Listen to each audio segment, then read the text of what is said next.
திருப்பூர் கலைஞர் கருணாநிதி மத்திய பேருந்து நிலையம் அருகே அங்குராஜ் என்பவர் நூல் கமிஷன் கடை வைத்து வியாபாரம் செய்து வருகிறார். இந்நிலையில் நூல் கடைக்கு வந்து 5 நபர்கள் கொண்ட கும்பல் அமலாக்கத்துறையை சேர்ந்தவர்கள் என அறிமுகம் செய்து பல்வேறு விவரங்களை கேட்டு விசாரணை நடத்தியுள்ளனர்.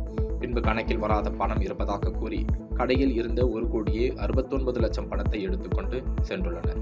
இதனால் ஏமாற்றப்பட்டதை அங்குராஜ் திருப்பூர் தெற்கு காவல் நிலையத்தில் புகார் அளித்தார். புகாரின் அடிப்படையில் போலீசார் விசாரணை மேற்கொண்டதில் விஜய், கார்த்திக், நரேந்திரநாத், ராஜசேகர், லோகநாதன் மற்றும் கோபிநாத் ஆகியோரை கைது செய்து அவர்களிடமிருந்து 3 கார், விலை உயர்ந்த செல்போன் என 1,10,54,700 ரூபாய் மதிப்புள்ள பொருட்கள் பறிமுதல் செய்தனர். மேலும் இந்த வழக்கில் தலைமறைவாக இருந்த பிரதீஷ் கோட்டீஸ்வரன், போலி பத்திரிகையாளர் ஜாகிர் அப்பாஸ் உள்ளிட்ட 3வரையும் கைது செய்து அவர்கள் பயன்படுத்திய கார் மற்றும் 7,30,000 ரூபாயை பறிமுதல் செய்தனர்.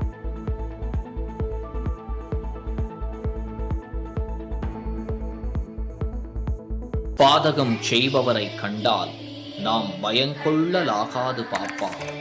மோதி மிதித்து விடு பாப்பா, அவர் முகத்தில் உமிழ்ந்து விடு பாப்பா.